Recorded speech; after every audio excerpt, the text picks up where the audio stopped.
Hello जी, नमस्कार, प्रणाम। कैसे हैं आप लोग? उम्मीद करते हैं कि आप लोग बहुत अच्छे होंगे।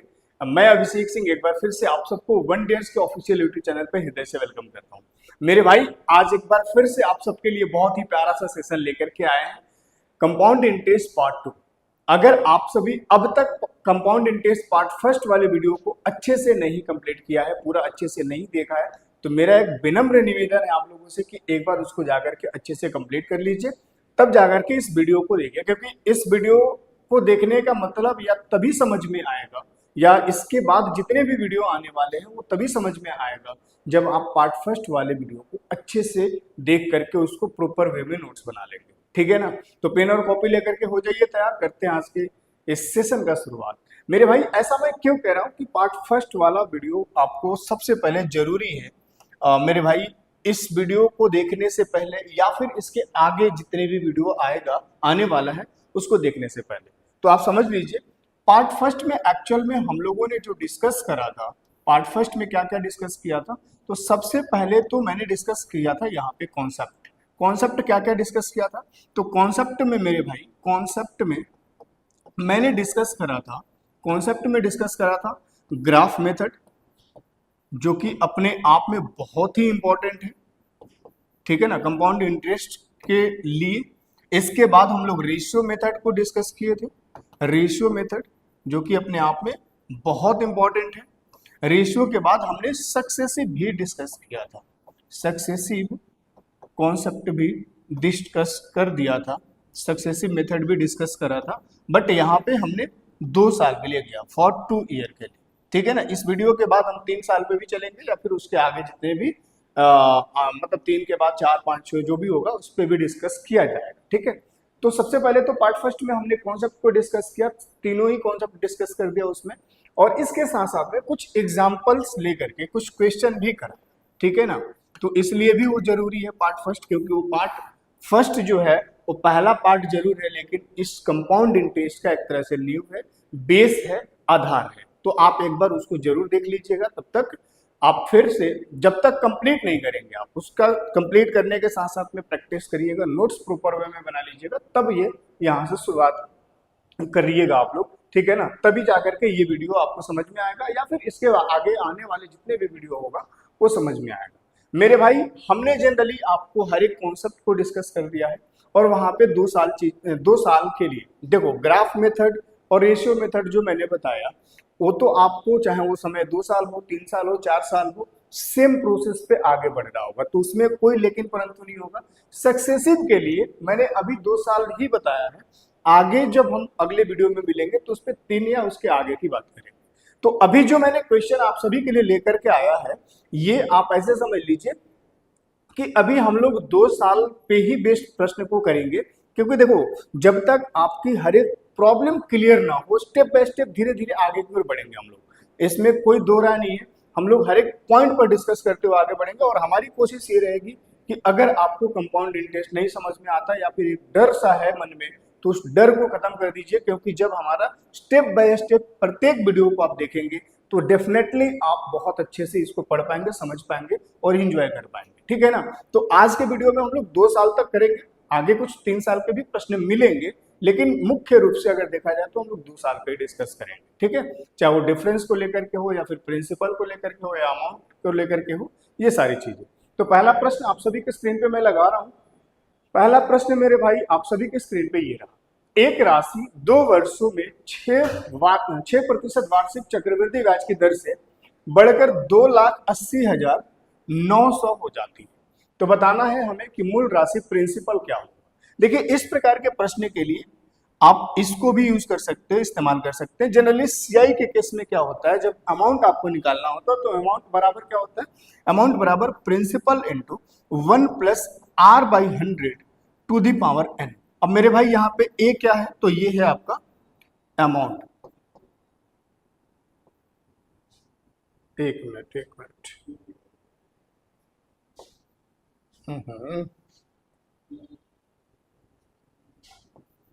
ये क्या है, अमाउंट।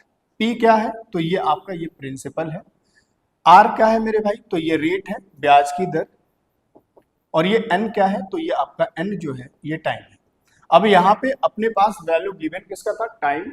रेट और अमाउंट की वैल्यू गिवन था, प्रिंसिपल निकालना था, मतलब इस पी की वैल्यू निकालना था।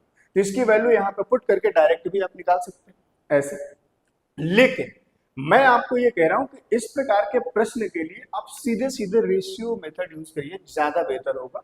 बाकी देखो, इस प्रश्न में या किसी भी प्रश्न में मेथड आप कोई भी लगा सकते हैं, बस अंतर इतना होता है कि अगर यहाँ पे जैसे मान लीजिए यहाँ पे आंसर रेशियो से आसानी से निकल जाएगा, ग्राफ से भी निकल जाएगा और यहाँ पे सक्सेसिव वाले मेथड से भी निकल जाएगा। लेकिन कुछ ऐसे प्रश्न होंगे जहां पे डाटा अलग अलग होगा, मतलब डाटा कुछ अलग हिसाब से होगा। जैसे मान लीजिए कि डाटा कुछ कॉम्प्लिकेटेड है तो वहां पे हम लोग अपने हिसाब से रेशियो लगा लेते हैं, या फिर डाटा इजी है तो हम लोग वहां सक्सेसिव भी जा सकते हैं, या फिर हम वहां पे ग्राफ मेथड से भी जा सकते हैं। ठीक है, तो जब भी डाटा अपने पास, एक बात आप हमेशा ध्यान रखिएगा कि जब भी अपने पास डाटा 16 होल 2/3 कुछ इस प्रकार से, मैं कई बार इस बात को बोल चुका हूं, इस प्रकार से आपको दिखे तो एक बात आप हमेशा ध्यान रखिएगा, अगर रेट ऑफ इंटरेस्ट कुछ इस प्रकार से दिखे तो आपको यूज करना चाहिए क्या, यहाँ पे आपको यूज करना चाहिए या तो ग्राफ मेथड या फिर रेशियो मेथड। कभी भी आप सक्सेसिव की ओर मुंह मोड़ करके मत देखना।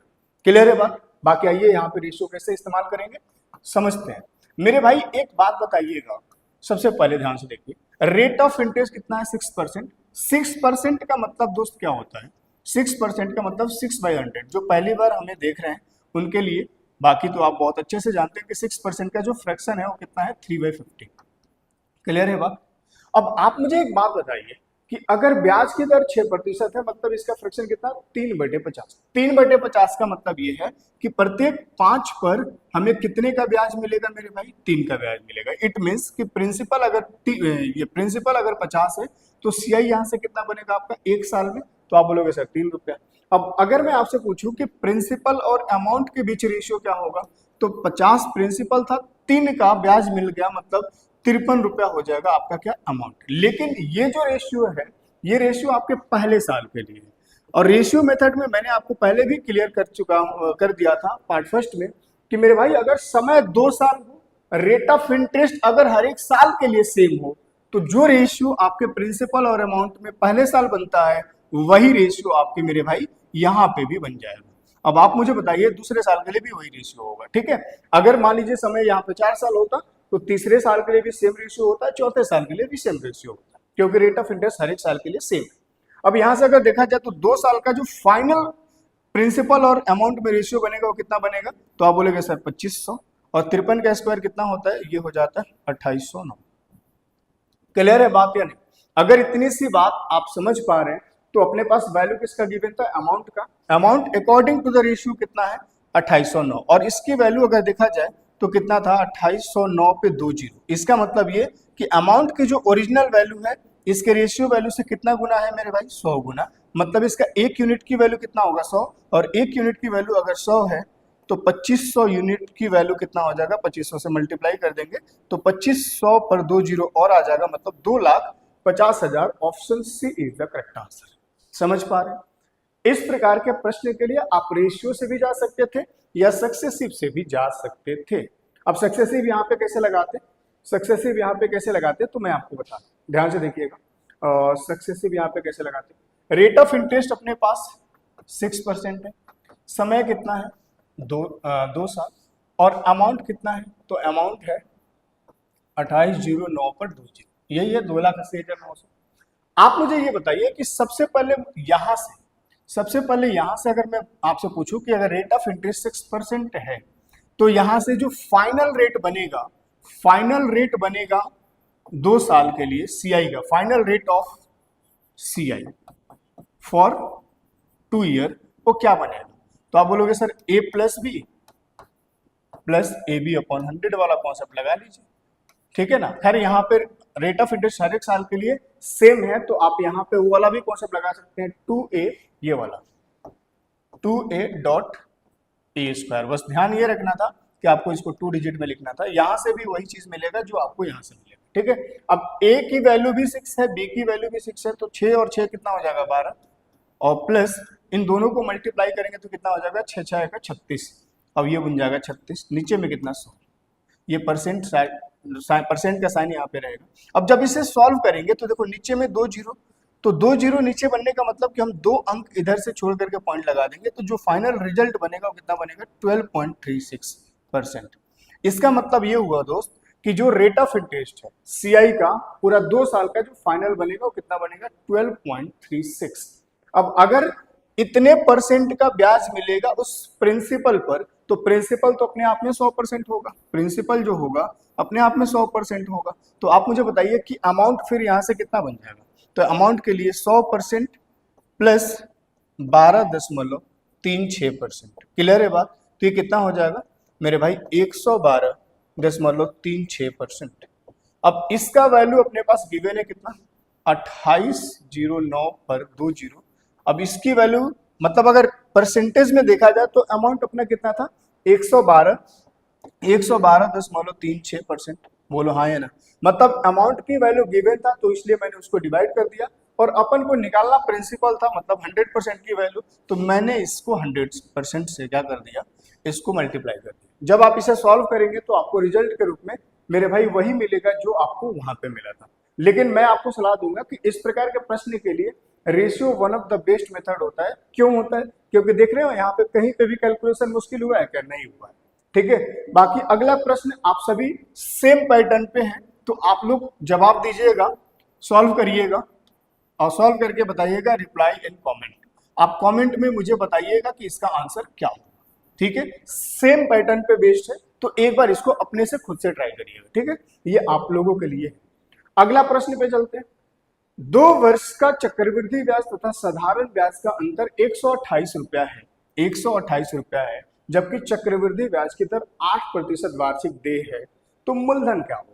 मेरे दोस्त यहाँ पे 2 साल के सीआई और एसआई के बीच का अंतर दे रखा है, और यहाँ पे रेट ऑफ इंटरेस्ट दे रखा है, और आपसे पूछा क्या गया, आपसे पूछा गया है कि प्रिंसिपल बताओ क्या होगा। तो ध्यान से समझिएगा, अगर आपने पहला वीडियो कंप्लीट देख लिया है तो फिर आपके दिमाग में ये बात चल रही होगी कि 2 साल के लिए सीआई और एसआई के लिए जो कॉन्सेप्ट हम इस्तेमाल करते हैं वो कौन सा करते हैं। बाकी एक बार फिर से देख लीजिए। देखो, कभी भी सीआई और एसआई का डिफरेंस सीआई माइनस एसआई, ठीक है ना, अगर 2 साल की बात किया जाए फॉर 2 ईयर, तो एक बात ध्यान रखिएगा, यहाँ पे 2 केस बनता है। एक तो रेट ऑफ इंटरेस्ट दोनों साल के लिए सेम होगा, और एक बनता है कि रेट ऑफ इंटरेस्ट दोनों साल के लिए अलग अलग होगा। तो यहां पे अगर रेट अलग होगा, रेट अगर डिफरेंट होगा,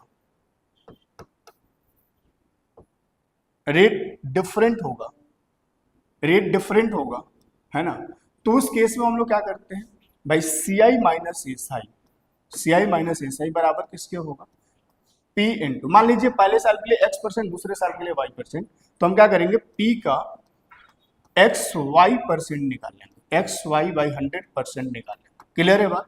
यही होता है जब रेट अलग अलग होता है। लेकिन अगर रेट सेम होगा तो सीआई माइनस एसआई क्या होगा मेरे भाई, तो यहाँ पे p का, अब रेट सेम होगा मतलब x के जगह y होगा या फिर y के जगह x होगा, तो ये मल्टीप्लाई करने के बाद ये क्या बन जाएगा, x² बाई 100%। यही वाला कॉन्सेप्ट लगता है। उम्मीद है आप अगर पहले वीडियो देख लिए हो तो इस चीज को समझ पा रहे होंगे अच्छे से। अब मेरे भाई 2 साल का अंतर कितना दे रखा था, 128। अब 128 अंतर दे रखा था, दोनों साल के लिए रेट सेम है, तो हम कौन से कॉन्सेप्ट को लगाएंगे, इसको p इंटू 8 का स्क्वायर कितना हो जाएगा 64, 64 नीचे में आ जाएगा 100। लेकिन जैसे ये परसेंटेज हटाएंगे तो 2 जीरो नीचे में और आ जाएगा, 64 से काटेंगे तो 2 बार में कट जाएगा, मतलब p की वैल्यू जो आएगा ये इस तरफ आकर के मल्टीप्लाई हो जाएगा, तो 2 पे कितना जीरो आ जाएगा, 2 पे 4 जीरो आ जाएगा, मतलब 2 पे 4 जीरो का ये है कि option B is the correct answer. Clear है बात है नहीं?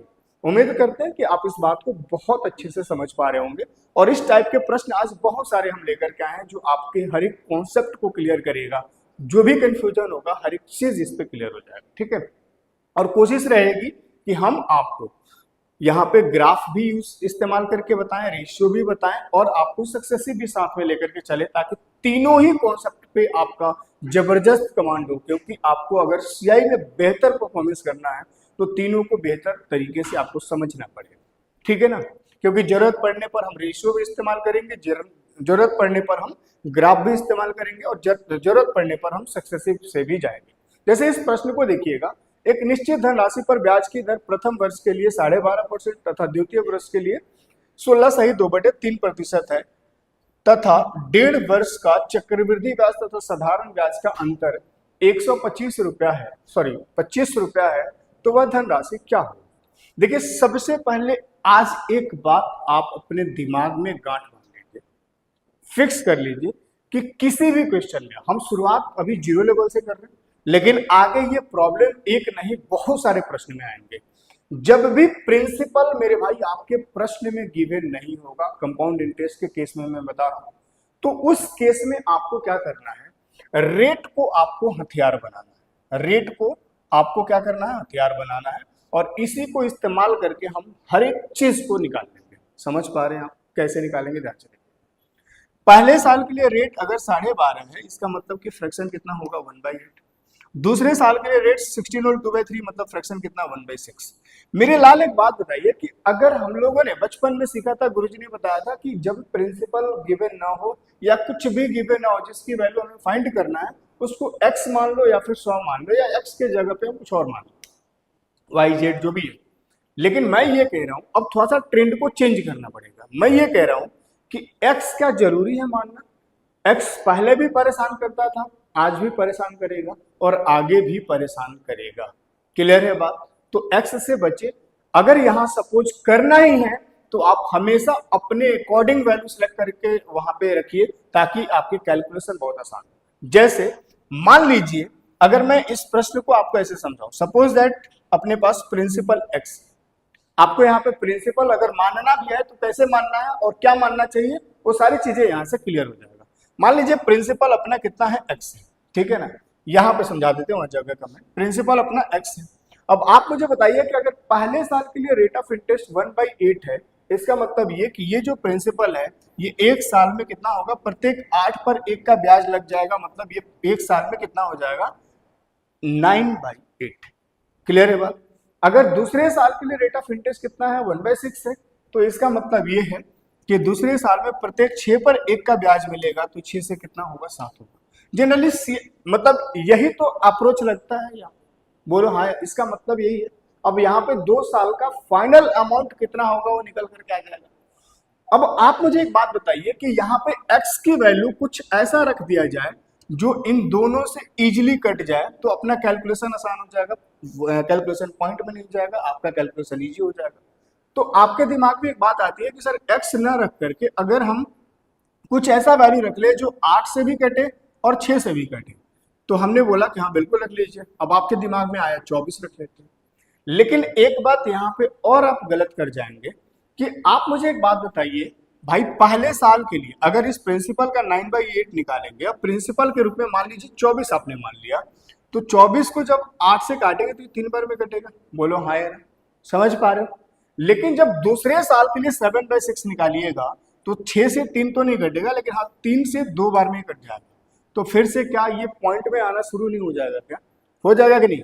तो आपको जब भी यहाँ पे सपोज करना है तो आपको यहाँ पे इन दोनों के मल्टीपल नहीं सपोज करना है, इन दोनों के प्रोडक्ट को सपोज करना, मतलब इन दोनों को मल्टीप्लाई कर लीजिए, 48 हो जाएगा। अब 48 अगर हम यहाँ रख लेते हैं, अब 8 से ये 6 बार में कट भी जाएगा, तो इसका मतलब कि अगला स्टेप के लिए 6 से ये 6 कट जाएगा, कैलकुलेशन पॉइंट में नहीं जाएगा। क्लियर है बात? उम्मीद है आप इस बात को समझ गए होंगे। ठीक है, आइए देखिए मेरे भाई, अब यहाँ पे हमें दिख रहा है कि 1/8 1/6 प्रिंसिपल के रूप में सपोज कितना करना चाहिए, तो आप बोलोगे सर 48 सपोज कर लीजिए। हमने प्रिंसिपल को थोड़ी देर के लिए सपोज कर लिया 48। अब पहले साल दूसरे साल, बहुत चीजों को ध्यान से समझिएगा, बढ़िया प्रश्न है भाई। पहले साल के लिए रेट ऑफ इंटरेस्ट 1/8 है, तो इस 48 पर 1/8, 48 का 1/8 कैसे निकालेंगे, ऐसे निकालेंगे, तो इसका 48 का 1/8 कितना हो जाएगा, 6 हो जाएगा। क्लियर है बात? जब दूसरे साल के लिए ब्याज निकालेंगे तो मेरे भाई दूसरे साल के लिए रेट ऑफ इंटरेस्ट कितना, 1/6, और इसका 1/6 जब निकालेंगे कितना हो जाएगा, 8 हो जाएगा। प्लस में अभी कहानी हमारी समाप्त नहीं हुई है, अब पहले साल का जो ब्याज होगा इस ब्याज पर भी 1/6 लेंगे।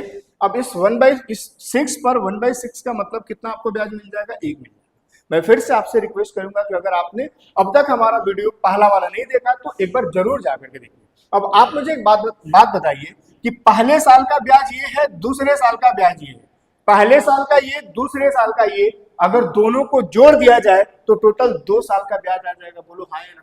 लेकिन अपन को यहाँ पे क्या बोला गया कि 1.5 साल का ही साधारण ब्याज और चक्रवृद्धि ब्याज का अंतर दिया हुआ है। क्लियर है बात? इसका मतलब कि एक साल पूरा कंप्लीट लेना है और दूसरे साल में पूरा नहीं लेना है, सिर्फ आधा साल का लेना है ब्याज। तो आप मुझे बताइए कि अगर दूसरे साल का कुल ब्याज, मेरे भाई दूसरे साल का कुल ब्याज अगर देखा जाए तो 8 और 1 9 है, बात समझ पा रहे हो? 8 और 1 9 है, तो इसका मतलब कि आधा, मतलब 6 महीने के लिए जो ब्याज बनेगा वो कितना बनेगा, तो आप बोलेंगे 4.5।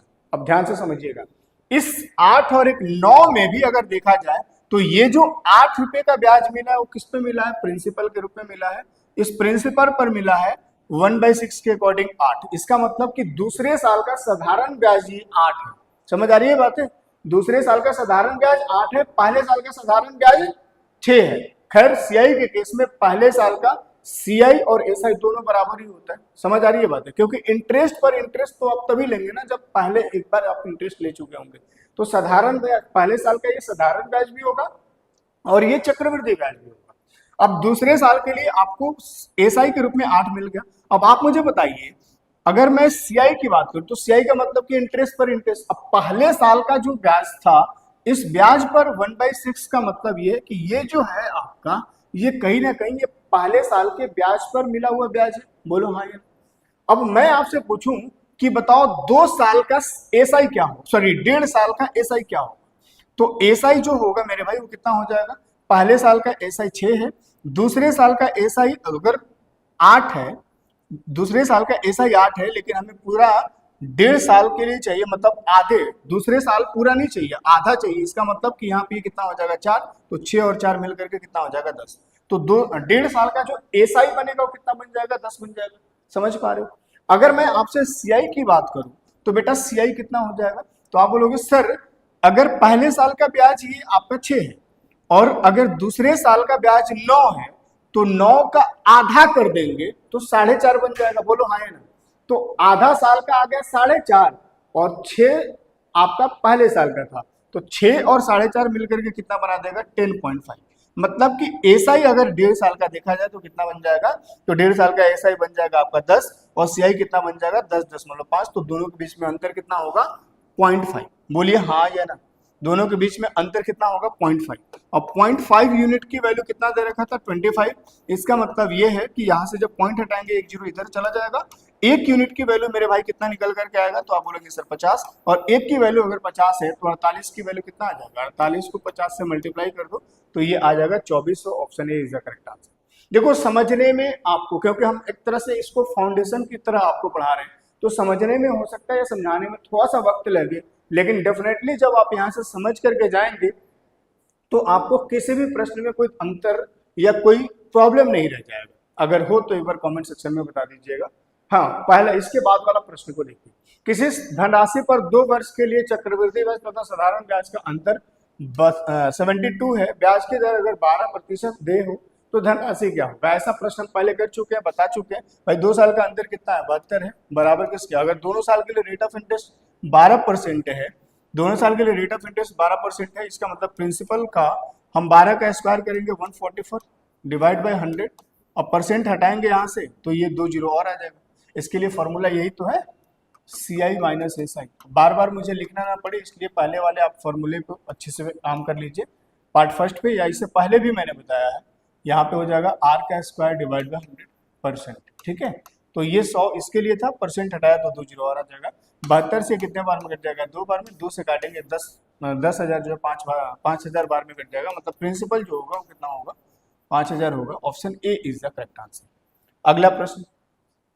अगला प्रश्न 2 वर्षों के चक्रवृद्धि ब्याज और साधारण ब्याज का अंतर 160 है।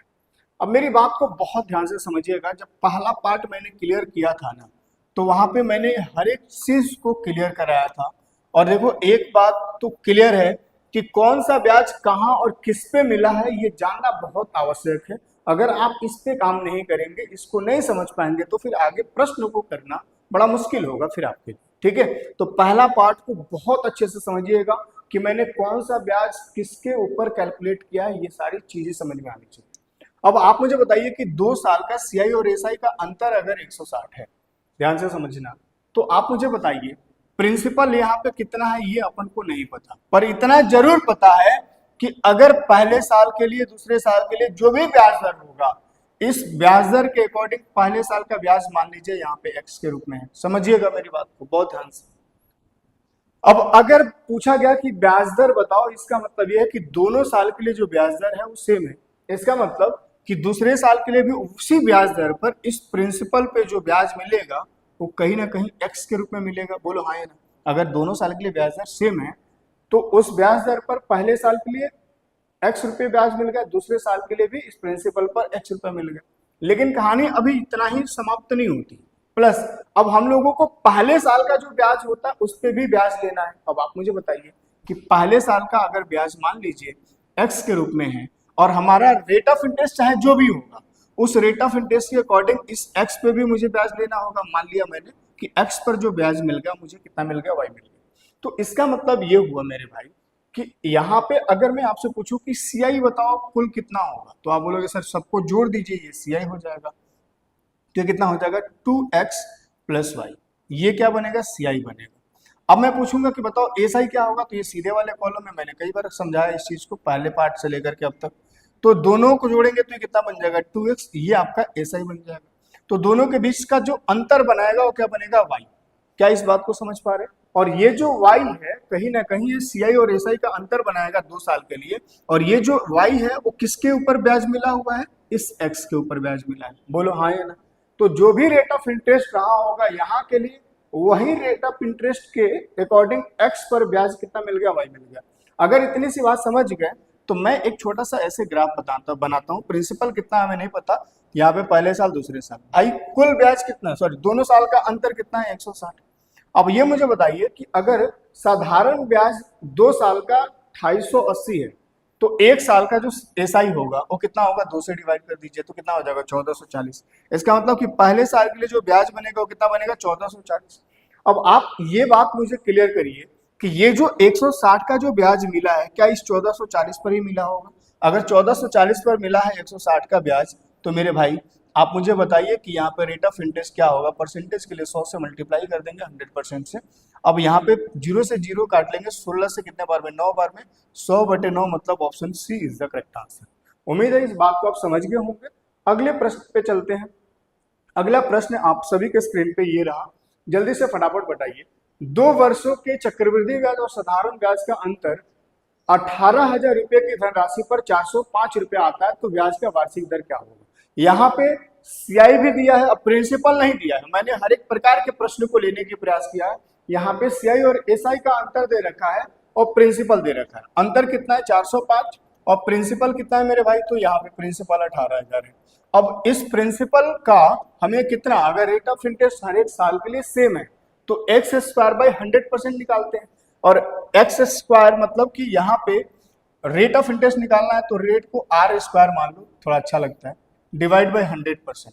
ठीक है 100%। अब परसेंट हटाओगे तो नीचे 2 जीरो और आ जाएगा। यही फॉर्मूला होता है। 2 क्वेश्चन पहले इसको अभी मैंने कराया। अब इसको 3 जीरो से 3 जीरो काट देंगे। 2 से कितने बार में, 5 बार में, 2 से कितने 9 बार में, 9 से काटेंगे इसको, 9 चौके 36, 9 पाँचे 45। तो R² बराबर कितना आ जाएगा 45 गुणे 5 225। और 225 का मतलब कि R की जो वैल्यू है ये स्क्वायर इस तरफ आएगा तो स्क्वायर रूट बन जाएगा, मतलब R% जो आएगा वो कितना आ जाएगा 15%। Option B is the correct answer. क्या इस बात को आप समझ पा रहे हैं? अगर समझ पा रहे हैं तो एक अच्छा सा नोट्स बनाते चलना।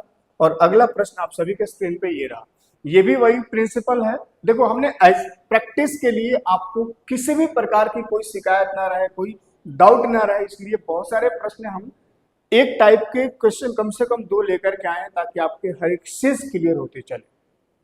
5,000 रुपए की धनराशि पर 2 वर्षों के लिए चक्रवृद्धि ब्याज और साधारण ब्याज का अंतर 72 रुपया है तो ब्याज की दर क्या होगा।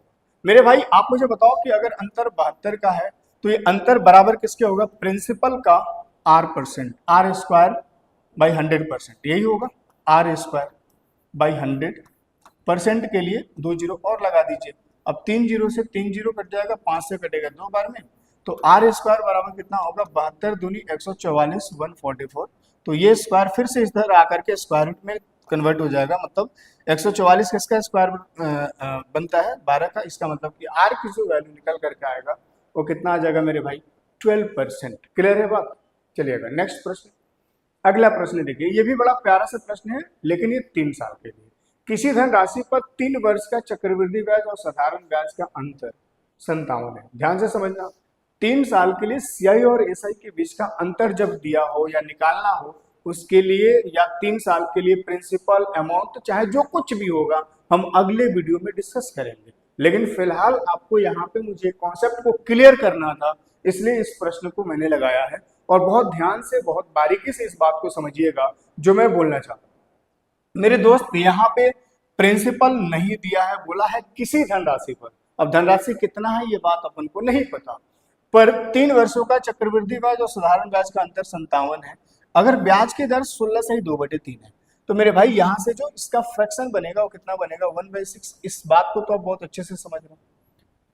अब आप मुझे बताइए, मैं आपसे सीआई और एसआई का अंतर नहीं पूछ रहा हूं, मैं आपसे ये पूछ रहा हूं कि अगर मान लीजिए कि प्रिंसिपल एक्स है, बहुत ध्यान से चीजों को समझिएगा, अगर 1/6 के हिसाब से इसको ब्याज मिल रहा है तो 3 साल के बाद अमाउंट क्या होगा, मैं आपसे पूछ रहा हूं। तो कैसे निकालेंगे आप?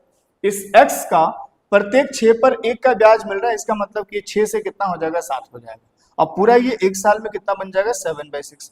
अगर समय 3 साल का है तो हम लोग ऐसे ही इसको कैलकुलेट करेंगे, बोलो हाँ या ना, करेंगे या नहीं करेंगे? और इसको सॉल्व करने के बाद जो आएगा वो अपना अमाउंट की वैल्यू आ जाएगा। मैं आपको ये कह रहा हूं कि अगर यहाँ प्रिंसिपल नहीं पता है तो हम प्रिंसिपल को सपोज करेंगे ना, लेकिन सपोज क्या करेंगे, क्या एक्स यहाँ पे सपोज करना सही रहेगा, क्या यहाँ पे 100 सपोज करना सही रहेगा? नहीं रहेगा। क्यों नहीं रहेगा? क्योंकि 100 को ये 6 काट नहीं पाएगा। बात समझ आ रही है? और यही 6 नहीं, अभी और नीचे 2 6 बचा हुआ है। क्लियर है बात या नहीं? तो मैंने आपको अभी थोड़ी देर पहले भी समझाया था कि अगर रेट ऑफ इंटरेस्ट अलग अलग हो तो इनके बेस में जो जो वैल्यू होगा उसको मल्टीप्लाई कर दीजिए, जो आएगा उसको प्रिंसिपल मान लीजिए। या फिर अगर रेट ऑफ इंटरेस्ट सेम है तो यहाँ पे प्रिंसिपल एक्स ना मान करके आप क्या करिए, समय अगर 3 साल का है ना तो इसके पावर में 3 डाल दीजिए। अगर समय 2 साल का है तो समय 2 साल के लिए यहाँ पावर 2 लगा दीजिए। अब पावर 3 लगाने का मतलब प्रिंसिपल कितना आ जाएगा, 216।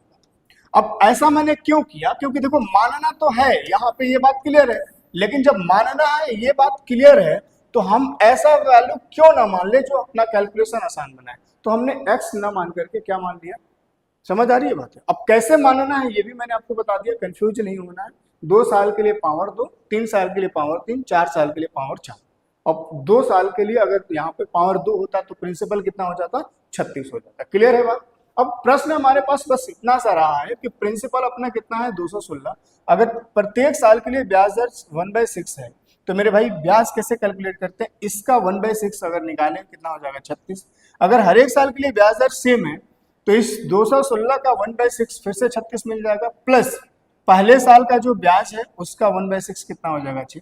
तीसरे साल के लिए 216 पर 1/6 36 फिर से मिल जाएगा, प्लस इन सब पर अगर देखा जाए तो इस 36 पर 1/6 के अकॉर्डिंग 6 मिला है तो इस 36 पे भी 6 मिल जाएगा, मतलब 6 और 6 12, और प्लस इस 6 पर 1/6 का मतलब कि ब्याज कितना मिल जाएगा, 1 मिल जाएगा।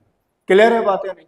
अब एक बार फिर से मुझे बताइए कि अगर मैं आपसे ये पूछना चाह रहा हूं कि अगर सीआई की बात करा जाए तो सबको जोड़ दिया जाएगा, एसआई की बात किया जाए तो इनको जोड़ दिया जाएगा, तो दोनों के बीच का अंतर कौन बनाएगा, ये बनाएगा। और दोनों का अंतर कितना आ रहा है, सीआई और एसआई का 12 से 18 और 19, मतलब 19 यूनिट की वैल्यू कितना दे रखा है अपने प्रश्न में, 57। तो एक की वैल्यू कितना आ जाएगा मेरे भाई, तो एक की वैल्यू आ जाएगा 3, और एक की वैल्यू अगर 3 आ गया तो हमसे क्या पूछा गया था, धनराशि क्या होगा, मतलब अपने पास 216 यूनिट की वैल्यू बताना था। 1 बराबर 3 तो 216 मतलब कितना, 648। कहीं दिख रहा है क्या ऑप्शन में, दिख रहा है क्या, बताओ हाँ या D. Option D is the correct answer.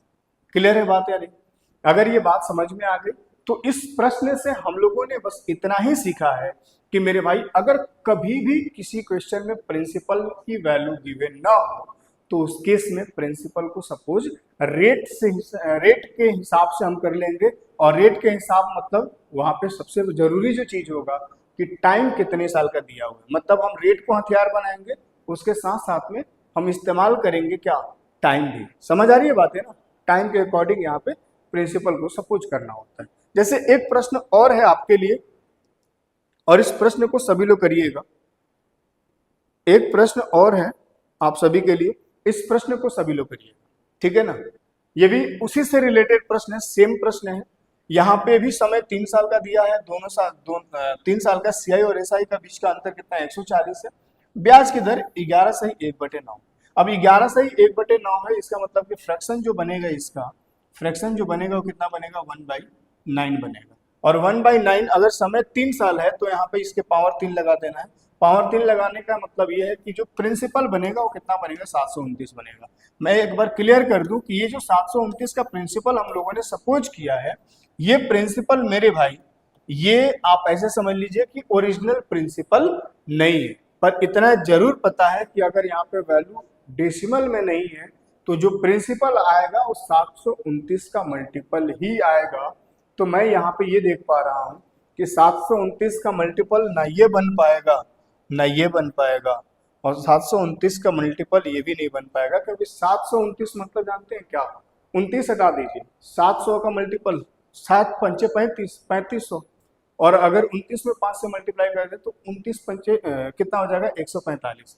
तो 35 और 1 3645, और 3645 आपको ऑप्शन ए में दिख रहा था। तो एग्जाम के पॉइंट ऑफ व्यू से तो इतना करना ही नहीं था, ये सब कुछ नहीं करना था, डायरेक्ट आंसर कर देना था। इससे पहले भी जो प्रश्न मैंने कराया है उसमें डायरेक्ट आंसर कर देना था। तो एग्जाम के पॉइंट ऑफ व्यू से आपको ऐसे करना था, लेकिन आपको इसके कॉन्सेप्ट को मुझे सिखाना था, क्योंकि जरूरी नहीं था कि हमेशा मल्टीपल के फॉर्म में आपसे पूछा जाए। तो उस केस में कहीं ना कहीं कहानी गड़बड़ हो सकती है, ठीक है ना, एक मिनट, उस केस में कहानी कहीं ना कहीं गड़बड़ हो सकती है। मेरे भाई अगर आप इस बात को समझ पा रहे हैं तो यहाँ पे सबसे पहले समझिए, आंसर तो खैर आपको पता चल गया। अब हम यहाँ पे क्या करना होगा, समय 3 साल है तो पावर 3 लगा दिया। अब हमने मान लिया कि प्रिंसिपल कितना है, 729। अब अगर पहले साल 1/9 का ब्याज है, दूसरे साल भी 1/9, तीसरे साल भी 1/9 है, तो 1/9 के अकॉर्डिंग अगर 729 का 1/9 निकालोगे, पहले साल का ब्याज 81 होगा, दूसरे साल का ब्याज भी मेरे भाई कम से कम इस प्रिंसिपल पर 1/9 तो 81 होगा ही होगा। प्लस में इस पहले साल के ब्याज पर 1/9 के अकॉर्डिंग कितना मिल जाएगा, 9 मिल जाएगा। जब तीसरे साल के लिए ब्याज निकालोगे तो इस 729 पर ब्याज लेना मत भूलना, 1/9 के हिसाब से 81, प्लस में इन 2 साल का जो भी ब्याज आपको मिला है, इन 2 साल पे भी अगले साल ब्याज लगेगा। मतलब इस 81 पर 1/9 के हिसाब से 9 ब्याज, तो इस 81 पे भी 9 होगा। तो 9 और 9 मिल करके कितना हो जाएगा, 18 मेरे भाई। प्लस इस 9 पर 1/9 के हिसाब से कितना बन जाएगा, 1 बन जाएगा। तो अगर मैं सीआई और एसआई के बीच का अंतर की बात करूं तो अंतर कितना बन जाएगा, ये बनेगा, ठीक है, 18, और ये हो जाएगा 9 और 1 10, 10 और 18 कितना हो जाएगा, 28। और 28 यूनिट की वैल्यू अगर देखा जाए तो कितना है मेरे भाई, 140। तो 1 की वैल्यू कितना आ जाएगा, 1 यूनिट की वैल्यू कितना आ जाएगा, तो आप बोलोगे सर 5, और 1 की वैल्यू अगर 5 है तो 5 से मल्टीप्लाई करेंगे तो कितना आ जाएगा मेरे भाई, 3645। यही इसका फाइनल आंसर है, option A is the correct answer, ठीक है ना। लेकिन इसमें एक बात उसने और पूछा था कि बताओ भाई 5 वर्ष का साधारण ब्याज उस प्रिंसिपल पर क्या होगा, ठीक है ना। वैसे तो आंसर हम पहले ऑप्शन से ही कर लिए थे, लेकिन अगर साधारण ब्याज भी निकालना है तो निकालना सीख जाइए भाई। अगर अपने पास प्रिंसिपल 3645 है, एसआई कैसे निकालेंगे, 3645 है, ठीक है, 3645। अब इस पे ब्याज दर कितना है, 1/9 है, तो इसका 1/9 निकालेंगे तो 1 साल का ब्याज आपको मिल जाएगा, लेकिन समय 5 साल का था इसलिए 5 से मल्टीप्लाई करेंगे तो ये कितना आ जाएगा, 9 से काटेंगे इसको, 9 चौके 36, और ये हो जाएगा आपका 9 5 45, तो 405। अगर इसको मल्टीप्लाई करेंगे तो कितना आ जाएगा, 4 5 20, 50 25, 20 25 कहीं दिख रहा है क्या, तो यहीं पे दिखेगा। क्लियर है बात है नहीं, चलिएगा अगला प्रश्न आप सभी के स्क्रीन पे ये रहा। ये भी बड़ा प्यारा सा प्रश्न है, बहुत ही जबरदस्त प्रश्न है, ठीक है। अब यहाँ पे एक और मैं कॉन्सेप्ट आपको सिखाना चाहूंगा और उम्मीद है कि आप इस बात को समझ जाएंगे, ठीक है। सबसे पहले देखो, इस प्रकार के प्रश्न आए तो मैं आपको हमेशा ये कहूंगा कि आप ग्राफ वाला मेथड को इस्तेमाल करिए, कोई दिक्कत वाली बात नहीं है। रेट ऑफ इंटरेस्ट कितना, 1/6 होगा, बोलो हाँ या ना। अगर समय 2 साल, देखिए दूसरे साल का अगर जिक्र उसने कर दिया, इसका मतलब कि बात यहाँ पे 2 साल का हो। क्लियर है बात। तो अगर समय 2 साल है तो मैंने अभी आपको थोड़ी देर पहले बताया था कि प्रिंसिपल क्या कर लेना, सबसे पहले रेट को फ्रैक्शन में कन्वर्ट कर लेना, और जो इसके बेस में बनेगा, क्योंकि बेस से हमें क्यों मतलब है, क्योंकि जो भी वैल्यू होगा वो, जैसे मान लीजिए कि प्रिंसिपल जो भी होगा, उस प्रिंसिपल का अगर 1/6 भी निकालना होगा तो या 7/6 निकालना होगा तो बार बार तो मुझे 6 से ही काटना पड़ेगा ना, तो हम इसीलिए बेस को लेकर के चल रहे हैं, ठीक है ना। अब आप मुझे एक बात बताइए कि यहाँ पे अगर समय 2 साल है तो पावर लगा दिया 2, मतलब प्रिंसिपल कितना आ गया 36। अब समझिएगा बात को, इसको ऐसे अगर देखा जाए तो पहले साल का जो ब्याज बनेगा वो कितना बनेगा 1/6 के अकॉर्डिंग 36 का 1/6 कितना 6 हो जाएगा। दूसरे साल का अगर ब्याज देखा जाए तो 1/6 के अकॉर्डिंग इस 36 पर तो 6 बनेगा ही बनेगा, प्लस में इस 6 पर भी 1/6 मतलब कितना बन जाएगा 1 बन जाएगा। क्लियर है बात या नहीं। अब मैं आपसे पूछ रहा हूं कि अगर प्रश्न में ये बोला गया दूसरे वर्ष का चक्रवृद्धि ब्याज 63 है तो धनराशि बताओ। मेरे भाई दूसरे साल का अगर यहाँ पे सीआई दे रखा है, इसका मतलब समझ रहे हैं, दूसरे साल और 2 साल दोनों में बहुत अंतर है। दूसरे साल का मतलब सिर्फ दूसरे की बात किया है, दूसरे साल का मतलब कि सिर्फ दूसरे की बात किया है, और दूसरे साल का जो ब्याज बनेगा वो कितना बनेगा 6 और 1 7, और 7 यूनिट की वैल्यू 63 है तो 1 की वैल्यू कितना आ जाएगा 9, और 1 की वैल्यू अगर 9 है तो प्रिंसिपल कितना आएगा 36 गुणे 9, और 36 गुणे 9 करेंगे तो 9 6 54 यूनिट डिजिट 4 बनेगा, और यूनिट डिजिट 4 वाला ऑप्शन सिर्फ एक ही दिख रहा था, मतलब option C is the correct answer. एक तो तरीका इसका ये है, इस प्रश्न को करने के लिए सीरीज वाला मेथड भी कहीं ना कहीं बहुत ही जबरदस्त साबित होता है। अब ध्यान से देखिए कैसे। प्रिंसिपल हमने मान लिया पी, अब आप थोड़ा देर समझिएगा, क्योंकि इसको मैंने क्यों कराया, ये कराना बहुत जरूरी था। अगर इसको समझना है तो ये सामने होना बहुत जरूरी है।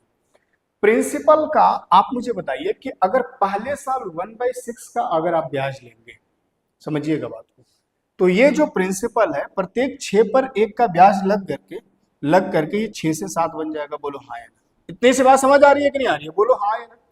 अब 6 से 7 होने का मतलब ये है कि यहाँ पे जो 1 साल का जो फाइनल अमाउंट बनेगा वो आपका यहाँ पे मिल चुका है। बोलो हाँ या नहीं।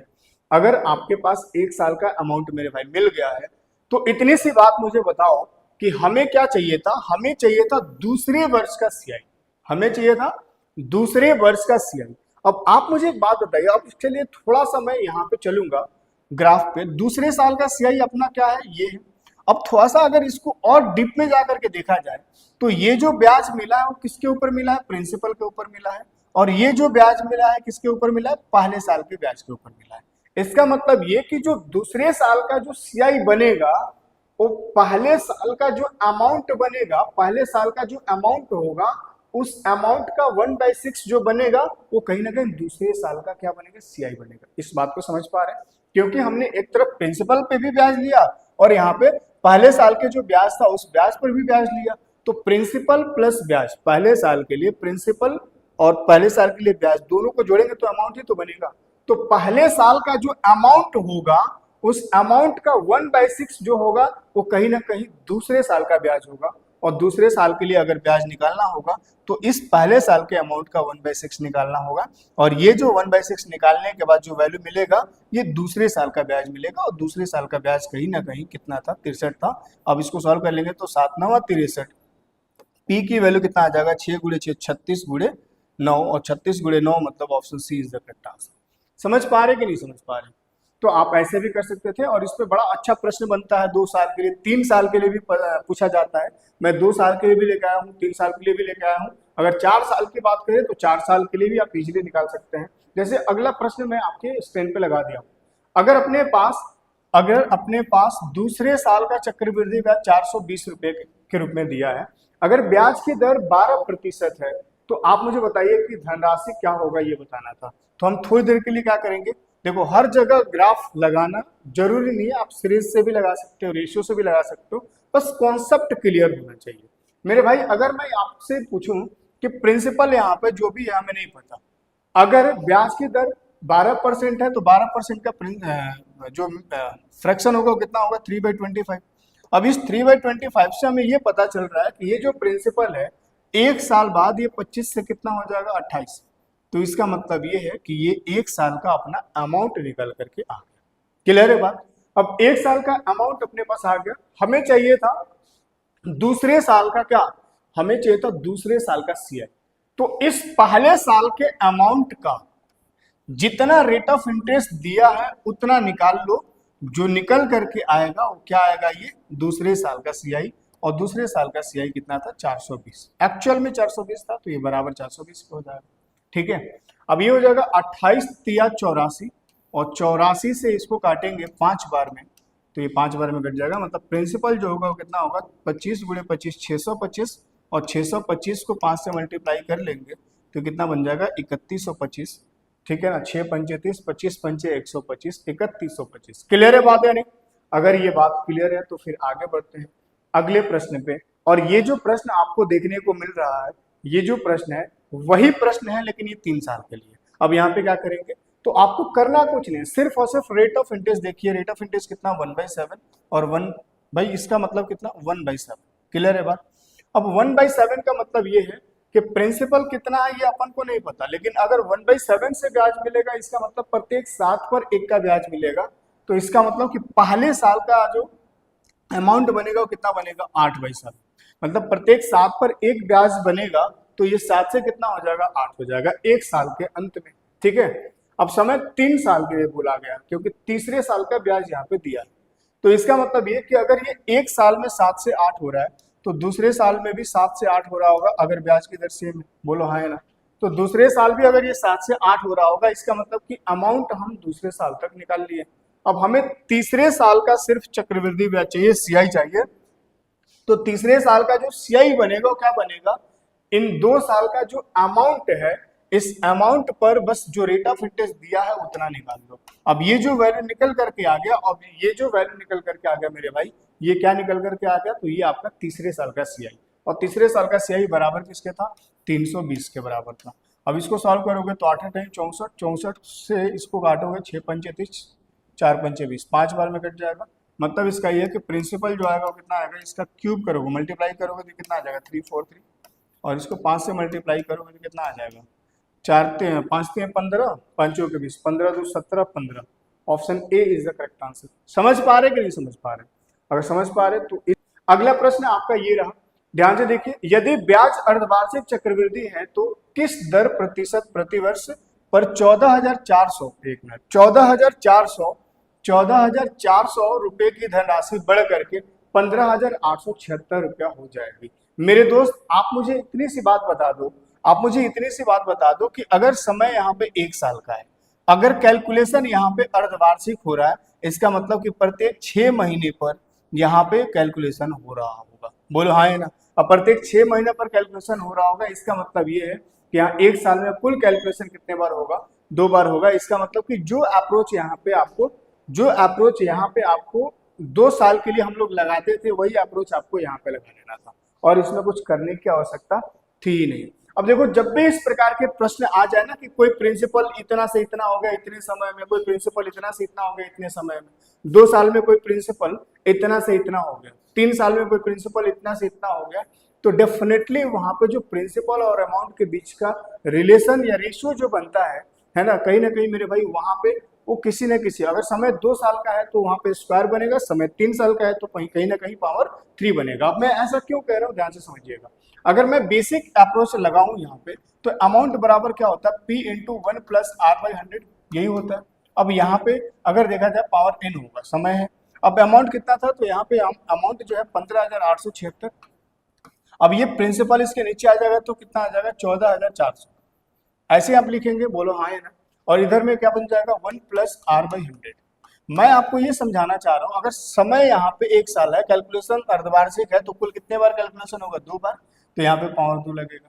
मैं आपको ये समझाना चाह रहा हूँ कि अगर यहाँ पे बोला गया कि कोई प्रिंसिपल इतना से इतना हो गया 2 साल में, इसका मतलब ये है कि ये जो वैल्यू है किसी न किसी का स्क्वायर ये बनेगा डेफिनेटली। अगर 3 साल में ये इतना से इतना हुआ है, तो कहीं ना कहीं ये किसी ना किसी का क्यूब बनेगा डेफिनेटली। अब मैं ऐसा क्यों कह रहा हूँ, जब आप यहाँ से पावर हटाएंगे तो इस तरफ आकर के स्क्वायर रूट लग जाएगा, बोलो हाँ है ना। अब यहाँ पे ये कितना हो जाएगा 15,876, और ये कितना हो जाएगा 14,400। अब यहाँ पे अगर देखा जाए 14,400, तो इधर कितना बच जाएगा 1 प्लस R/100। अब मेरे भाई एक बात बताओ, जब इसको बाहर निकालोगे रूट से, तो ये 126 का स्क्वायर बन जाएगा, और ये 120 का बन जाएगा, ठीक है ना। और इधर कितना बन जाएगा 1, इसको सॉल्व करोगे तो 100 प्लस R/100, यही बनेगा।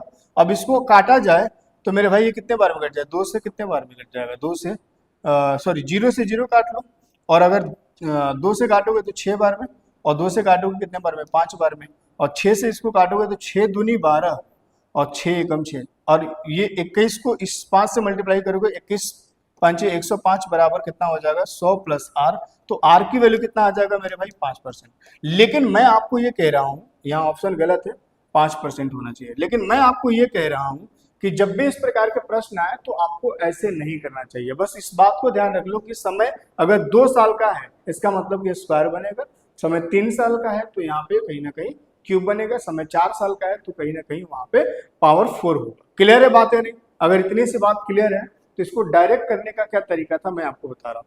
15,876 है ना, मैं यहीं पे सॉल्व कर देता हूँ, बस ध्यान से देखना। कोई प्रिंसिपल 14,400 से 15,876 हो रहा है, बस ये देख लीजिए कि कितने समय में हो रहा है। इसके लिए जो 100 टेक्निक है, इससे बेहतर और कुछ नहीं हो सकता। अब अगर 14,400 से 15,876 अगर 2 साल में हो रहा है, भाई यहाँ पे 2 साल मान करके चलेंगे कैलकुलेशन, अगर 2 बार हो रहा है तो अगर 2 साल में हुआ है, इसका मतलब मैं बताना ये चाह रहा हूं कि किसी न किसी का स्क्वायर जरूर बनेगा। अगर ये स्क्वायर नहीं बन रहा है तो इसका मतलब ये होता है कि वो कहीं ना कहीं, इसको आपको क्या करना पड़ेगा, इसको ब्रेक करना होगा, और इसको आप इस तरह से ब्रेक करिए कि ये किसी न किसी का स्क्वायर बन जाए। क्लियर है बात है नहीं? अब अगर मैं यहां से देखूं तो मेरे भाई ये तो मुझे ऑलरेडी स्क्वायर दिख रहा था, सीधे सीधे यहाँ पे स्क्वायर रूट लगा देना था। अब मैं ऐसा क्यों कह रहा हूं? तो अगर बेसिक से भी आप जाएंगे तो भाई यहाँ से पावर हटेगा, इधर स्क्वायर रूट लगेगा कि नहीं लगेगा, बोलो हाँ है ना। फिर यहाँ पे हम ये चेक करेंगे कि नहीं चेक करेंगे कि किसका स्क्वायर बनेगा कि नहीं बनेगा। अगर ये स्क्वायर नहीं बन रहा है तो हम इसको सिंप्लीफाई करेंगे, इसको काटे पीटेंगे, तब तक इसको काटे पीटेंगे जब तक ये स्क्वायर बन ना जाए, बोलो हाँ है ना। तो मुझे यहाँ पे दिख रहा था सिंपली कि ये 120 का स्क्वायर बन रहा है और ये 126 का बन रहा है। अब ये जो वैल्यू निकल करके आया, ये जो वैल्यू था आपका प्रिंसिपल और अमाउंट का, ये 2 साल के बाद का था। लेकिन ये जो रेशियो निकल करके आया, ये किसका निकल करके आया, पहले साल का। मतलब पहले साल प्रिंसिपल और अमाउंट में क्या रेशियो रहा होगा, ये आपको मिल गया यहाँ से। अब आप मुझे बताइए कि अगर कोई प्रिंसिपल 120 से 126 हो जाता है तो यहाँ पे कहीं ना कहीं इंटरेस्ट के रूप में कितना लगा होगा, 6 मिला होगा। अब 6 का इंटरेस्ट अगर 120 के रिस्पेक्ट में है, N2 में 100 कर लो परसेंटेज के लिए, तो यहाँ से R की वैल्यू आ जाएगा 6 से कितने बार में कट जाएगा, 20 बार में कटेगा, और 20 से काटोगे तो कितने बार में, 5 बार में कटेगा। मतलब फाइनल रिजल्ट जो होगा वो कितना होगा, 5%। मतलब आपको इतना करना नहीं था, इसका अप्रोच समझाने के लिए मुझे इतना लिखना पड़ा। जनरली इस प्रकार के प्रश्न आपको इस तरह से करना होता है, ठीक है। अगर ये क्लियर है तो अगला प्रश्न जो है आप सभी के स्क्रीन पे ये रहा। इस प्रश्न को आप जरूर करिएगा और इसका जवाब आप कमेंट सेक्शन में जरूर दीजिएगा। बाकी अगले क्लास में जब हम मिलेंगे, क्योंकि इसके बाद शायद अब नहीं होगा, ठीक है, इसके बाद जब हम मिलेंगे अगले वीडियो में तो हम शुरुआत यही से करेंगे मेरे भाई। अगर किसी को इसमें कोई कंफ्यूजन भी होगा तो हम अगले वीडियो में वो सारी चीजें क्लियर कर देंगे और वहीं से शुरुआत करेंगे। लेकिन मुझे लगता है कि कंफ्यूजन नहीं होना चाहिए और इसका जवाब मुझे कमेंट में जरूर बताना, ठीक है। चलते हैं, मिलते हैं फिर इससे आगे के अगले लेक्चर में। तब तक के लिए आप सभी रखेंगे अपना ख्याल। Bye bye, take care. जय हिंद, वंदे मातरम, राधे राधे, हर हर महादेव।